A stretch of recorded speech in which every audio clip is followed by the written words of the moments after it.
किसान भाइयों नमस्कार। कृषि समाचारों में आपका स्वागत है। मनरेगा योजना के अंतर्गत जनपद फैजाबाद के 9 विकास खंडों में 1540 हेक्टेयर क्षेत्रफल में औषधीय पौधों की खेती कराई जाएगी। इस योजना में किसानों की खाली पड़ी जमीन का उपयोग किया जाएगा। परियोजना के अंतर्गत लेमन ग्रास अथवा कोची ग्रास, मेंथा, पामारोजा और तुलसी जैसे औषधीय पौधों की खेती कराने का निर्णय लिया गया है। इसकी खेती की शुरुआत 1740 किसानों द्वारा की जाएगी। इसका उद्देश्य 4,78,900 मानव दिवस का सृजन कर जॉब कार्ड धारकों को रोजगार उपलब्ध कराना है। इस परियोजना में 11 करोड़ 1,31,560 रुपए खर्च किए जाएंगे।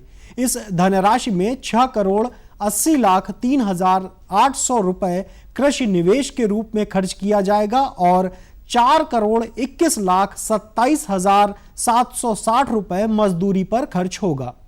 योजना के तहत पामारोजा की 220 हेक्टेयर, तुलसी की 500 हेक्टेयर, मेंथा की 600 हेक्टेयर और लेमन ग्रास की 220 हेक्टेयर क्षेत्रफल में खेती की जाएगी।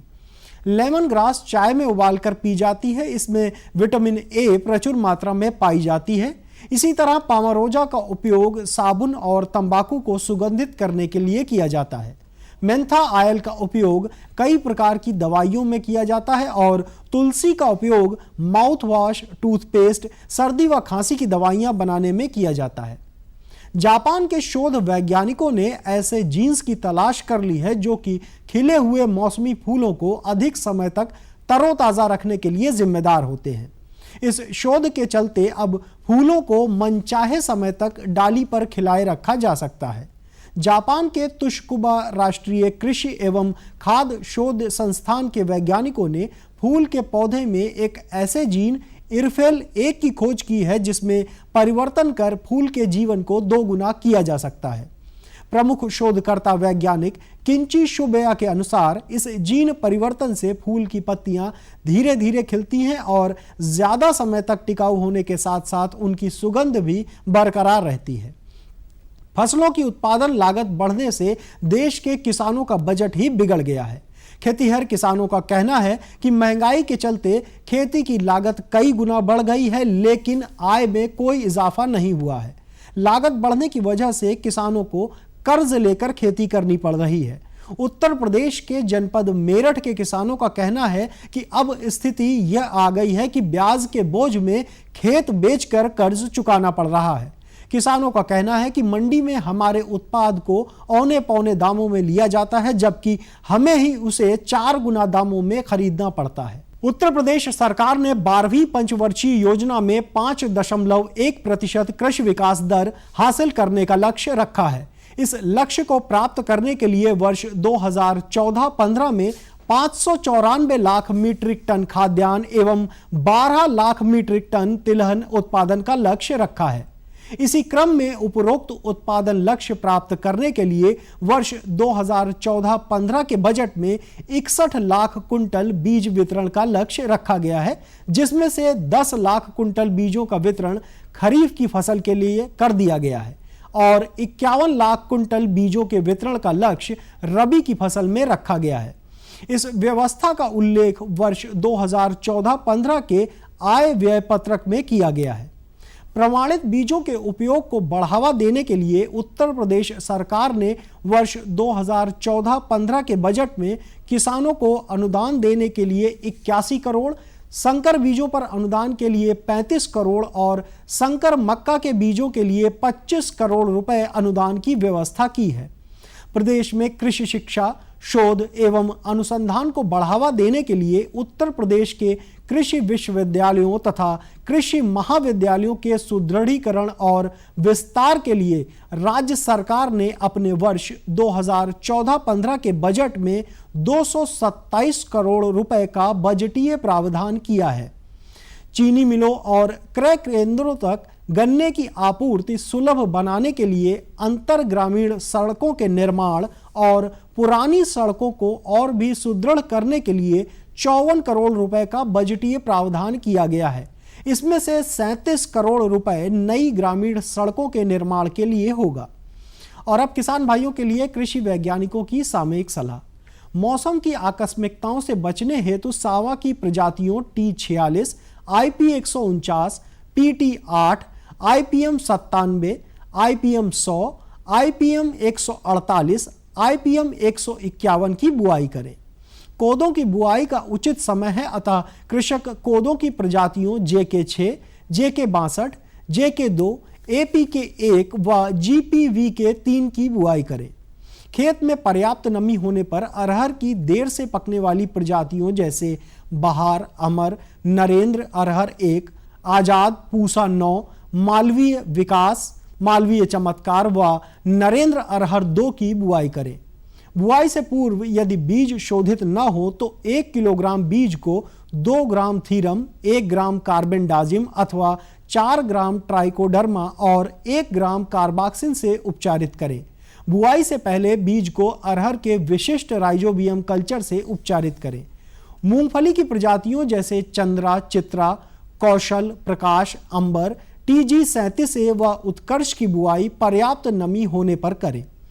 मूंगफली बोने से पूर्व बीज को थीरम 2.0 ग्राम और 1 ग्राम कार्बेंडाजिम 50% प्रति किलो बीज की दर से शोधित करें अथवा ट्राइकोडर्मा 4 ग्राम तथा 1 ग्राम कार्बाक्सिन प्रति किलोग्राम बीज की दर से उपचारित करना चाहिए।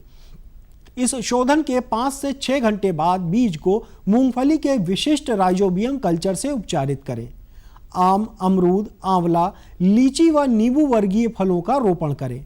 आम के बगीचों में फल मक्खी के नियंत्रण हेतु कार्बरिल 0.2% और प्रोटीन हाइड्रोलाइसेट या शक्कर का सीरा 0.1% या मिथाइल यूजिनाल 0.1% और मैलाथियान 0.1% के घोल को डिब्बों में डालकर पेड़ों पर ट्रैप लगाएं। और आइए अब एक नजर डालते हैं कृषि उत्पादों के मंडी भाव पर।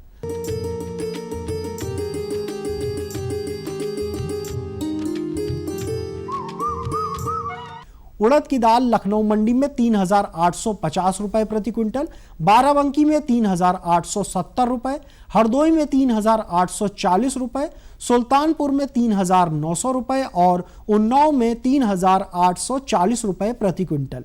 मटर लखनऊ मंडी में 3,000 रुपए प्रति क्विंटल, बाराबंकी में 3,180 रुपए, हरदोई में 3,160 रुपए, सुल्तानपुर में 3,250 रुपए प्रति क्विंटल और उन्नाव में 3,100 रुपए प्रति क्विंटल। और अब मंडियों में सब्जियों के भाव। आलू लखनऊ मंडी में 1,550 रुपए प्रति क्विंटल, बाराबंकी में 1,600 रुपए, हरदोई में 1,640 रुपए, सुल्तानपुर में 1,660 रुपए और उन्नाव में 1,600 रुपए प्रति क्विंटल। प्याज लखनऊ मंडी में 1,800 रुपए प्रति क्विंटल, बाराबंकी में 1,820 रुपए, हरदोई में 1,880 रुपए, सुल्तानपुर में 1,840 रुपए और उन्नाव में 1,800 रुपए प्रति क्विंटल। हरी मिर्च लखनऊ मंडी में 3,000 रुपए प्रति क्विंटल, बाराबंकी में 3,050 रुपए, हरदोई में 3,080 रुपए, सुल्तानपुर में 3,020 रुपए और उन्नाव में 3,000 रुपए प्रति क्विंटल।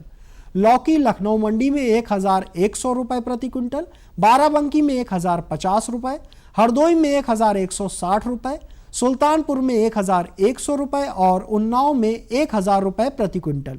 टमाटर लखनऊ मंडी में 1,700 रुपए प्रति क्विंटल, बाराबंकी में 1,780 रुपए, हरदोई में 1,800 रुपए, सुल्तानपुर में 1,760 रुपए और उन्नाव में 1,700 रुपए प्रति क्विंटल। तोरई लखनऊ मंडी में 600 रुपए प्रति क्विंटल, बाराबंकी में 680 रुपए प्रति क्विंटल, हरदोई में 640 रुपए, सुल्तानपुर में 660 रुपए और उन्नाव में 600 रुपए प्रति क्विंटल।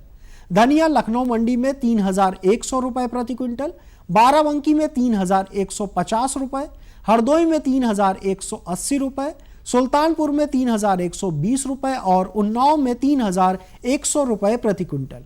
और अब किसान भाइयों के लिए मंडी में फलों के भाव। पपीता लखनऊ मंडी में 3,000 रुपए प्रति क्विंटल, बाराबंकी में 3,050 रुपए, हरदोई में 3,060 रुपए, सुल्तानपुर में 3,080 रुपए और उन्नाव में 3,000 रुपए प्रति क्विंटल। दशहरी आम लखनऊ मंडी में 2,500 रुपए प्रति क्विंटल, बाराबंकी में 2,550 रुपए, हरदोई में 2,540 रुपए, सुल्तानपुर में 2,560 रुपए और उन्नाव में 2,500 रुपए प्रति क्विंटल। केला लखनऊ मंडी में 2,000 रुपए प्रति क्विंटल, बाराबंकी में 2,050 रुपए, हरदोई में 2,060 रुपए, सुल्तानपुर में 2,080 रुपए और उन्नाव में 2,000 रुपए प्रति क्विंटल। तो किसान भाइयों, ये थे आज के कृषि समाचार और मंडी भाव। कल हम इसी समय फिर मिलेंगे कृषि जगत के नए समाचारों के साथ। तब तक के लिए दीजिए अनुमति। नमस्कार। और बताओ। बस। अरे ये क्या भैया जी, बस इतनी सी रासायनिक खाद? किसानी छोड़ रहे हो क्या? किसानी नहीं, नादानी छोड़ रहे हैं। मिट्टी की जांच कराई है। अब तो लालाजी जितनी जरूरत है उतने ही उर्वरक खेत में डालेंगे। हाँ किसान भाई आज ही अपने जिले की नजदीकी भूमि परीक्षण प्रयोगशाला में मिट्टी की जांच जरूर करवाएं और मिट्टी में पोषक तत्व, नमी व पौधे के विकास को देखते हुए केवल जरूरत के अनुसार ही पोषक तत्व डालें। और हाँ, मिट्टी में गंधक, जस्ता, बोरोन जैसे सूक्ष्म पोषक तत्वों का पता लगाना भी न भूलें। उर्वरक और जैविक खाद के सही उपयोग से भूमि का उपजाऊपन बनाए रखें, उत्पादकता बढ़ाएं, खर्चा घटाएं और बहुमूल्य विदेशी मुद्रा बचाने में भी सहयोग दें। और हाँ, धीमी गति से नाइट्रोजन उपलब्ध कराने वाले उर्वरकों जैसे नीम लेपित यूरिया को प्राथमिकता दें और यूरिया का पत्तों पर छिड़काव करें। अरे वाह, तू तो सचमुच समझदार हो गया रे। अधिक जानकारी के लिए संपर्क करें जिला कृषि अधिकारी या किसान कॉल सेंटर।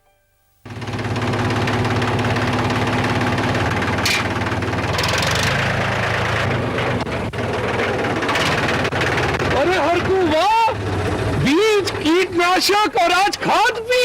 अरे इतना खर्चा कहाँ से? अरे खर्च की चिंता किसे है, मेरे पास है ये किसान क्रेडिट कार्ड। कार्ड? अरे बैंकों द्वारा जारी इस कार्ड से किसान उसकी सीमा तक की रकम कभी भी बैंक से निकलवा सकता है और खेती बाड़ी की सामग्री कभी भी खरीद सकता है। कर्ज के झंझट से भी छुटकारा और तो और बिजली के बिलों का भुगतान, डीजल इससे खरीदना और आसान हो गया है। तो हर को भैया एक कार्ड मेरे लिए भी। किसान क्रेडिट कार्ड के लिए नजदीकी बैंक से संपर्क करें और पाएं ढेर सारे लाभ। शामू भैया, सरकार कह रही है पूर्वी भारत में भी दूसरी हरित क्रांति आएगी। अरे ये तो पंजाब और हरियाणा में हुआ था, यहाँ तो अनाज की पैदावार अब भी कम है। सरकार की बातों में कुछ तो दम होगा। आखिर यहाँ बारिश 3 गुना होती है। चलो वैज्ञानिक का नंबर मिलाते हैं। अरे वाह, आ गए। नमस्ते सरपंच जी। हाँ भाई, उपजाऊ जमीन की कीमत को पहचानो। जरूरत है सिर्फ सही किस्म और तकनीक अपनाने की। पूर्वी भारत में सरकार कम गहरे नलकूप और बोरवेल के निर्माण के लिए सहायता दे रही है। लेकिन सरकार से और मिलेगा क्या? भरपूर मदद, जमीन की तैयारी से लेकर फसल की कटाई तक तकनीकी सलाह। 1,000 हेक्टेयर के सैकड़ों क्षेत्रों में चावल और गेहूं के खास प्रदर्शन भी चल रहे हैं। अरे वाह, फिर तो हमारे खेत भी लहला उठेंगे। क्या ये सपना सच होगा? हाँ जरूर, पूर्वी भारत अब हरित क्रांति का अग्रदूत होगा। आओ हम सब मिलकर कदम बढ़ाएं। खुशबू की फुहार में, स्वाद की बहार में, तरक्की की तानों में, खिलती मुस्कानों में, हरे भरे पौधों में, बड़े बड़े सौदों में, मधुर भिनभिनाहट में, खुशियों की आहट में, बागबानी मिशन, हमारी चाहत, आपकी मुस्कुराहट।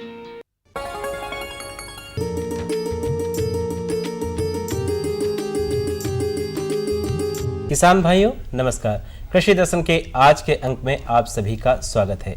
भाइयों, हम कड़ी मेहनत करके फल और सब्जियों का उत्पादन करते हैं, लेकिन कई बार देखा ये जाता है कि बाजार में जब इनकी मात्रा बहुत अधिक पहुंचने लगती है तो इनका मूल्य नीचे गिर जाता है और हमारा मुनाफा कम हो जाता है।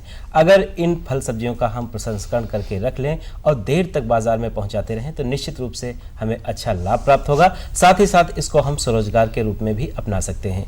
तो फल और सब्जियों का प्रसंस्करण कैसे करें और कैसे इसे स्वरोजगार के रूप में अपनाएं, इस विषय पर विस्तार से जानकारी देने के लिए हमारे साथ हैं डॉक्टर अर्चना सिंह, विषय वस्तु विशेषज्ञ, कृषि विज्ञान केंद्र धौरा उन्नाव से। डॉक्टर साहब, कार्यक्रम में आपका स्वागत है। धन्यवाद। डॉक्टर साहब, सबसे पहले हम जानना चाहेंगे कि ये जो प्रसंस्करण है ये क्या है?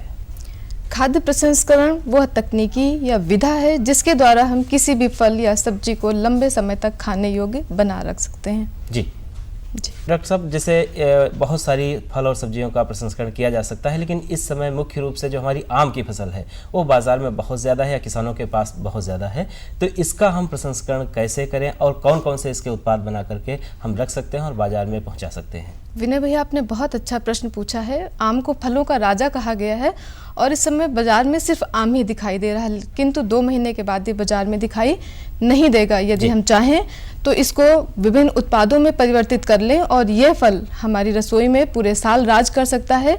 साथ ही साथ ये स्वरोजगार का अच्छा माध्यम भी हो सकता है। यदि हम पके आम को ले रहे हैं तो हम इसके आम के रस को संरक्षित करके रख सकते हैं और उससे पूरे साल स्क्वैश, जैम, आम पापड़ इत्यादि उत्पाद तैयार किए जा सकते हैं। डॉक्टर साहब, जब बात आती है कि प्रसंस्करण की, तो कच्चा आम भी हम उपयोग करते हैं और पके आम का भी उपयोग करते हैं। तो शुरुआत करते हैं कि हम कच्चे आम से कौन कौन सी चीज़ें बना सकते हैं। कच्चे आम को अगर हम प्रसंस्कृत करके रखना चाह रहे हैं तो कच्चे आम का जैसे हम अचार बनाते हैं इस तरह से हम इसकी फांके काटें और इसमें 10% नमक, 1% तेल मिला करके अगर रख दें और थोड़ा सा सिरका या सोडियम बेंजोएट 1 किलो तैयार प्रोडक्ट के लिए 650 मिलीग्राम मिला करके यदि हम इसको संरक्षित करके रखें तो ये पूरा साल हमारा संरक्षित रहता है और फिर हम इसमें नए मसाले मिला करके पूरे साल अचार तैयार कर सकते हैं। इसको हम स्वरोजगार के रूप में अर्थात मार्केट में ले जाने के लिए भी अपना सकते हैं। इसी तरह से यदि हम कच्चे आम का गूदा निकाल के रखें तो आम का पन्ना बहुत ही प्रचलित है। इस आम के पन्ने को हम पूरे साल इस्तेमाल में ला सकते हैं। आपने देखा होगा पानी के बताशे लोग मार्केट में बहुत खाते हैं। पानी के बताशे का जो पानी तैयार होता है वो भी इस आम के गूदे से तैयार हो सकता है। इसके अतिरिक्त चटनी खानी है, हमें जैम बनाना है, उन सब के लिए कच्चे आम को इस्तेमाल कर सकते हैं। डॉक्टर साहब, कई बार देखा जाता है कि हम पन्ना तैयार कर लेते हैं लेकिन लंबे समय तक संरक्षित रहे, इसके लिए क्या उपाय करें? कच्चे आम को आपको इसके गूदे को संरक्षित करने के लिए आवश्यक है कि आप पहले अच्छे से सफाई से इसके पल्प को निकालें और उसके लिए ज़रूरी है कि आप कच्चे आम को छील लें। छीलने के बाद उसकी फांके निकाल लें और बराबर भाग के पानी में लेकर के पकाएं कि फांके गल जाएं।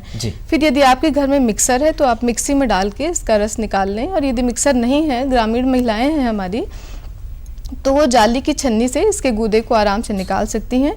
इसको 80 डिग्री सेंटीग्रेड तक गर्म करना है, अर्थात उबलने लगे तब इसमें सोडियम बेंजोएट या KMS मिलाते हैं और इसकी मात्रा है, यदि हम सोडियम बेंजोएट मिला रहे हैं तो 1 ग्राम प्रति किलो तैयार उत्पाद, यदि हम पोटेशियम मेटाबाइसल्फाइड मिला रहे हैं तो 2 ग्राम प्रति किलो तैयार उत्पाद। और कांच की साफ जार में भर के हम इसको संरक्षित करके पूरे साल बहुत ही आराम से रख सकते हैं। ये तो बात हो गई पन्ना की। इसके अलावा कई बार जो होता है सूखी खटाई भी आम की बनती है या इसका पाउडर भी खटाई का बनता है, तो क्या ये भी किसान भाई बना सकते हैं? बिल्कुल बना सकते हैं और हमारी ग्रामीण महिलाएं बहुतायत में इसको बनाती हैं। जब आंधी में आम गिरता है तो बनाती हैं वो, किंतु उनकी समस्या है कि वो अच्छे से इसको तैयार नहीं कर पाती, इसलिए सस्ते दरों में बाजार में इसको बेच देती हैं। यदि इसको लंबे समय तक ये रखें और 2 माह के बाद बेचें तो इसको अच्छी आमदनी प्राप्त कर सकती है और उसके लिए आवश्यक है कि थोड़ा सा इसको ट्रीटमेंट देने की आवश्यकता है। अर्थात आम की फांकें छीलने के बाद ये 2% नमक पानी का घोल बना लें, अर्थात 1 लीटर पानी में 20 ग्राम नमक डाल लें और इस तरह से घोल बना के रखें। आम को छीलें और इन फांकों को इसी नमक पानी के घोल में डाल करके रखें। इसके बाद इसको धूप में यदि सुखाएंगी तो इसका एक तो रंग बहुत अच्छा होगा और दूसरा जल्दी इसमें किसी भी तरह की इन्फेक्शन नहीं होगा, फफूंद नहीं विकसित होगी, अर्थात इनको मार्केट में बहुत ही अच्छा रेट मिल सकता है। डॉक्टर साहब, ये तो बात हो गई कच्चे आम की और कच्चे आम की बात कहा जा सकता है कुछ पुरानी हो रही है। ज्यादा इस समय महत्वपूर्ण बात है पके आम की। तो पके आम के लिए जो हमारे किसान भाई प्रसंस्करण करना चाहते हैं वो कौन कौन से उत्पाद बना सकते हैं? सबसे पहले यदि हम पके आम को संरक्षित करके रखना चाह रहे हैं तो सबसे अच्छा और सबसे सरल उपाय है आम के गूदे को संरक्षित करके रखना और उसको बनाने का तरीका भी बहुत आसान है। आम को छील लें और इसके बाद उनकी फांकों को निकाल लें और यदि घर में मिक्सर है तो मिक्सी में पीस लें, नहीं है यदि तो छन्नी में से इसको रस को भी निकाल सकते हैं। इसके बाद इसको 80 डिग्री सेंटीग्रेड तक गर्म करना है, अर्थात ये फदकने लगेगा। उसी समय इसमें प्रति किलो उत्पाद के लिए 4 ग्राम साइट्रिक एसिड मिलाना है, थोड़ा सा और पकाना है। इसके बाद इसको आंच से नीचे उतारें और आंच से नीचे उतारने के बाद KMS मिलाना है। इसमें पोटेशियम मेटाबाइसल्फाइड है इसका पूरा नाम। इसको थोड़े से सादे पानी में घोलना है और इसके बाद जो हमारा गरम पल्प है उसमें मिला देना है और इसको गरम ही कांच की साफ बोतलों में भर करके रखते हैं, ये पूरे साल पल्प संरक्षित रहता है। और इससे हमारी जो घरेलू महिलाएं हैं वो आम का मैंगो शेक बना सकती हैं, आम की खीर बना सकती हैं, आम्रखंड बना सकती हैं। और जो सबसे अच्छा उत्पाद है वो है आम पापड़। अक्सर महिलाएं बारिश के मौसम में आम पापड़ बनाती हैं जो अच्छा नहीं बनता है। यदि वो इसको प्रिजर्व करके रख लें अर्थात संरक्षित करके रख लें और बाद में इसका आम पापड़ बनाएं तो बहुत ही स्वादिष्ट होगा और लंबे समय तक चलने वाला होगा। कहने का मतलब कि जब नमी की कमी हो जाए तब ये जो आम का गूदा है उसके हम अगर पापड़ या अमोट जिसको कहते हैं बना लें तो काफ़ी अच्छा रहेगा और अच्छा लाभ मिलेगा। कुछ सब्जियां भी ऐसी हैं, जैसे हम कभी कभी देखते हैं कि सब्जियों में टमाटर बाजार में एकदम से आ जाता है और उसका रख रखाव किसान भाई नहीं कर पाते और फलता उनका मूल्य बहुत नीचे चला जाता है। क्या उनको भी हम प्रिजर्व कर सकते हैं या प्रसंस्कृत करके लंबे समय तक रख सकते हैं? जी हाँ, बिल्कुल, बहुत अच्छा पूछा। टमाटर की ये स्थिति है कि कभी ये 100 रुपए किलो होता है और कभी ये 6 रुपए किलो होता है। तो यदि हमारे किसान बंधु इसको प्रिजर्व करके इसके प्रोडक्ट तैयार करें, बहुत सारे प्रोडक्ट हैं लेकिन मुख्य है कि ये टमाटर का जूस बना के उसको प्रिजर्व कर लें और फिर उससे पूरे साल टमाटर का सॉस बन सकता है, टमाटर की प्यूरी बन सकती है। तो सबसे अच्छा और जो सरल तरीका है वो टमाटर का जूस बनाना है और इसको बनाना भी आसान है। टमाटर को बराबर भाग में पानी ले करके छोटे छोटे टुकड़ों में काटना है, पका लेना है और छन्नी से छान करके इसके रस को निकाल लेना है। इसके रस को फिर से इन्हें गर्म करना है। जब ये खौलने लगता है तब इसको आंच से उतारना है और उसमें सोडियम बेंजोएट को परिरक्षक तत्व के तौर पे इस्तेमाल करना है और इसकी मात्रा वही है प्रति किलो प्रोडक्ट में 650 मिलीग्राम। यदि ये परिरक्षक तत्व डाल करके अच्छे से भंडारण करेंगे तो पूरे साल सुरक्षित रहेगा। और जब मार्केट में महंगा है तब ये टोमेटो सॉस बना करके भी इसको मार्केट में ला सकते हैं और जूस भी बिकता है जी। तो और घर पर भी इस्तेमाल कर सकते हैं। घर में बिल्कुल। तो डॉक्टर साहब कुछ और भी ऐसे फल या सब्जियां हैं जिनको हम देर तक सुरक्षित रख सकते हैं, संरक्षित रख सकते हैं? जी हाँ, बिल्कुल, लगभग सभी सब्जियां हैं। जैसे कि आप फल की अगर बात करें तो आंवला है, औषधीय गुणों से भरपूर है, किंतु ये भी हम ज़्यादातर लोग सीज़न पे ही इस्तेमाल करते हैं। यदि हम इसको भी संरक्षित करके रखें, पल्प किसी भी चीज़ का आप गूदा बनाना चाह रहे हैं, सबकी तकनीकी लगभग एक जैसी है। आप इसका गूदा बना करके रख सकते हैं, पूरे साल चटनी के तौर पे इस्तेमाल कर सकते हैं। जिस तरह से हम कच्चे आम को संरक्षित करके रखते हैं इसी तरह से आप आंवले को भी 10% नमक पानी के घोल में यदि डालकर रखते हैं तो पूरे साल आपका आंवला रखा रहेगा और आप इसको इस्तेमाल में रख सकते हैं। इसके अलावा बहुत सारे उत्पाद ऐसे हैं जैसे आंवला कैंडी है, आंवला जूस है, आंवला मुरब्बा है, ये सारे प्रोडक्ट भी हैं जिनको आदमी बना सकता है, किंतु इसके लिए थोड़ा सा कौशल प्रशिक्षण की आवश्यकता है। उसके बाद ही ये प्रोडक्ट, क्वालिटी प्रोडक्ट की जहाँ तक हम बात करते हैं, तैयार हो सकते हैं और इस्तेमाल में लाए जा सकते हैं। डॉक्टर साहब, एक खास बात आज निकल के आई कि जो हमारे किसान भाई इसको अपनाना चाहते हैं वो निश्चित रूप से प्रशिक्षण जरूर ले लें और प्रशिक्षण लेकर के अच्छा लाभ कमाएं, स्वरोजगार के रूप में प्रसंस्करण को अपनाएं। डॉक्टर साहब, आज आप हमारे कार्यक्रम में आई और हमारे किसान भाइयों को इतनी अच्छी जानकारी दी, इसके लिए बहुत बहुत धन्यवाद। बहुत बहुत धन्यवाद।